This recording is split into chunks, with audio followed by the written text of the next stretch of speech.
Imagine this. You're young, you're brilliant, an intelligence analyst. You've got like almost 1 million top secret government files. And you decide, okay, I'm going to show these to the world. Yeah. Now, picture the reaction. An immediate, intense, global manhunt kicks off. That's the incredible story we're really getting into today.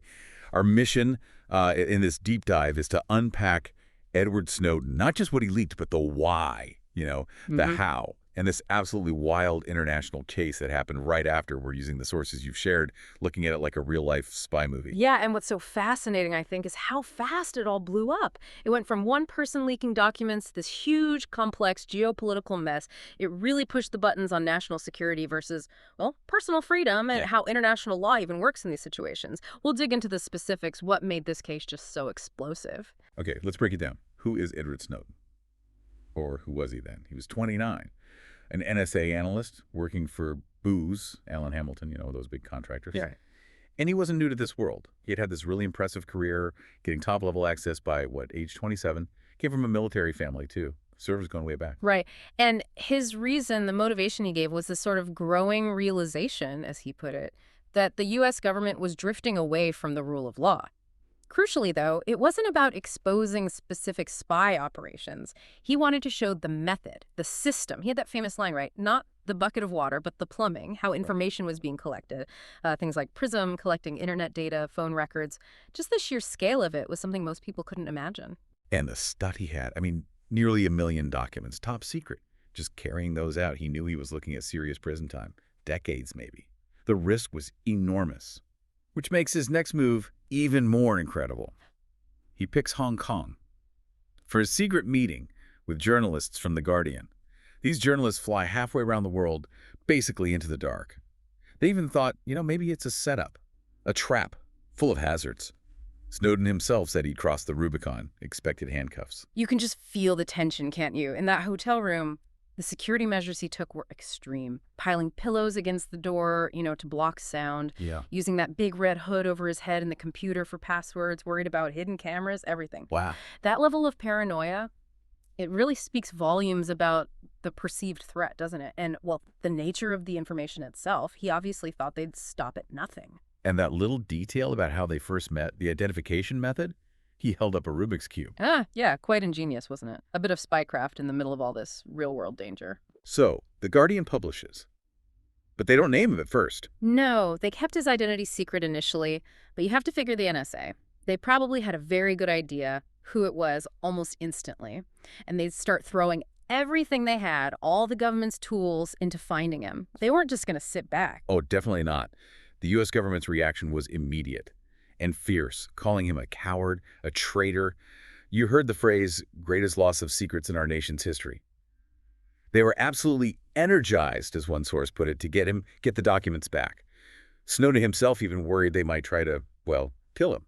The stakes were incredibly high, life and death, potentially. So the moment he goes public, reveals his identity, the chase is truly on. FBI, other agencies, like something out of Catch Me If You Can. Yeah. And they got a huge clue almost immediately from that video interview on the Guardian site. Right, the view from his hotel window, those 2 bridge pylons, the tri-bridge, geolocation bang, they knew where he was. That must have sent a chill down his spine. Absolutely. And legally, things moved fast, too. The U.S. unsealed an indictment, Espionage Act charges, theft of government property. The Espionage Act, that's serious stuff, potentially even the death penalty, depending on how it's applied. It sent a message, and people immediately thought of Chelsea Manning, the treatment she faced, raised grave concerns. So he's cornered, basically, facing these massive charges. What does he do? He reaches out to WikiLeaks, looking for someone, a group, who could maybe stand up to the NSA's resources. And WikiLeaks stepped in. Sarah Harrison, the journalist, led Operation Asylum. They famously said they were the only publisher actually willing to help the source physically escape. That's a big claim. It is. Meanwhile, Hong Kong's government is in a really tough spot. Yeah, I bet. Protesters in the streets calling Snowden a hero. Right. But the government sees him as a hot potato. They don't want to anger Beijing or their own people, and they've got this White House task force breathing down their necks. U.S. officials are constantly calling their counterparts in Hong Kong, absolutely sure they know where he is. Pressure mounting. So WikiLeaks comes up with this escape plan. Sounds complicated. Very. They bought over a dozen plane tickets in Snowden's name, different destinations. Decoys. Exactly. Trying to split U.S. surveillance confuse them. There's even a decoy flight booked to India on his own credit card for 2 days after he was actually planning to leave. And the U.S. Attorney General Eric Holder actually calls Hong Kong directly, Yeah. stressing they need to arrest him, NW. Yeah, the pressure was immense. But then came this mistake, a really crucial one by the U.S. What happened? In the extradition request paperwork, they got his middle name wrong, put Edward James Snowden instead of Edward Joseph Snowden. No way. Yes. And the Hong Kong authorities, being very strict about legal details, used that tiny error as an excuse. Said they needed a few days to clarify. And that delay. That was the window. That was everything. It gave him just enough time to get out. A tiny clerical error with massive consequences. So the actual escape Yeah. must have been nerve-wracking at the airport. Oh, totally. They were running late, apparently some printer issue with the tickets. Then at passport control, the computer makes a weird noise. Oh, man. And the flight was delayed 20 minutes, but somehow they made it onto the plane. Wow. The relief must have been unbelievable. Huge. And apparently, once they're safely out of Hong Kong airspace, his first question to Sarah Harrison was basically, why? Why risk all this for me? It shows the human element, the personal cost. So they land in Moscow. Snowden thinks he's just transiting, right? Right. Believes his U.S. passport is still valid. Yeah, that was the plan. But here's the twist. The U.S. government cancels his passport while he's in the air after he left Hong Kong. So he lands in Moscow, and he's stuck. Exactly. Frozen. Can't leave the airport transit zone. What was meant to be a quick stopover turns into, well, limbo. Did the U.S. have a backup plan if he hadn't gotten stuck there? It seems so. Reports suggest a former CIA rendition plane was actually on standby in Virginia, ready to fly him back. Wow. Rendition. And they even tried to get his dad involved. Yeah, the FBI contacted his father, tried to convince him to fly to Moscow, supposedly to check on Snowden's health.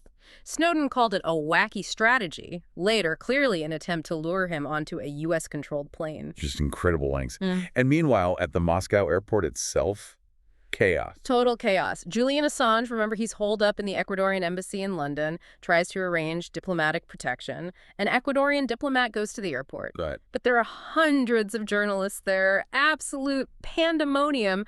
The diplomat literally couldn't find Snowden in the crowd. Unbelievable. Yeah. So passport canceled, can't get on the flight to Cuba, which was his next intended stop. Nope. So he and Sarah Harrison end up stuck in the transit zone, in a room described as having no window or shower, for weeks, which turned into months. Just stuck there. For a month initially, right? In those conditions. Imagine that. And during that time, reports say the Russians, the FSB, offered him a deal. Leave the airport, but you have to cooperate, work with us. Did he take it? He refused.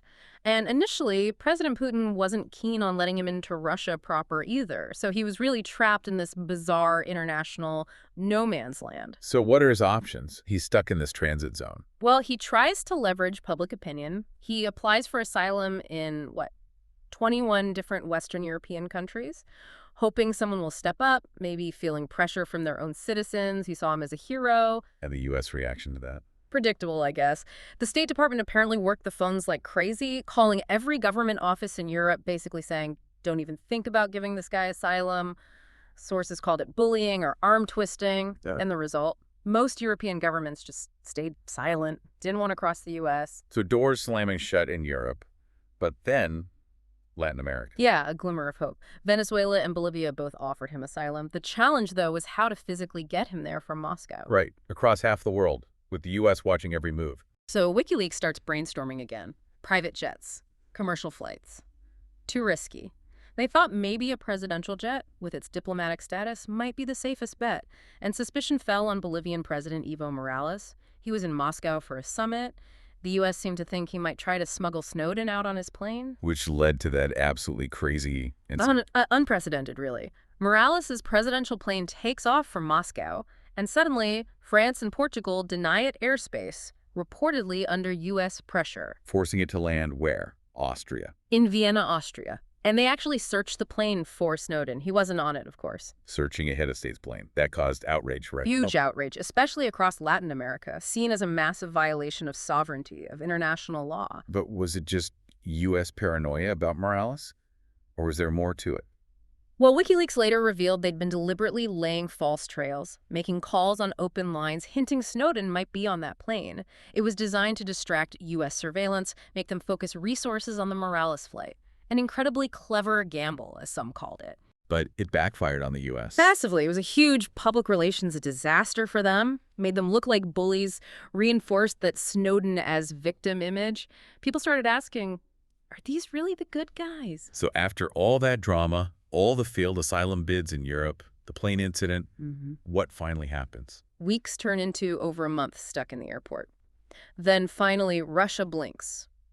Their Federal Migration Service grants Snowden temporary asylum, just for 1 year initially. He can finally leave the airport. Yes. He described stepping outside, seeing the sky, birds, traffic, feeling almost tearful. Just simple things after being confined for so long. A powerful moment. But Russia granting asylum, that must have tanked relations with the U.S. Oh, absolutely. Dropped them to the lowest level in years. Yeah. The U.S. was officially extremely disappointed. They were adamant Mr. Snowden is not a whistleblower. And that fundamental disagreement, that lack of cooperation between the U.S. and Russia over Snowden, it really cast a long shadow. Some say it still haunts the world today, highlighting those deep divisions. And even now, years later, within the U.S. intelligence community, is there any softening? Not really. Based on reports, you've got this huge community, maybe 100,000 strong, many of whom are absolutely against any kind of amnesty or plea deal for Snowden.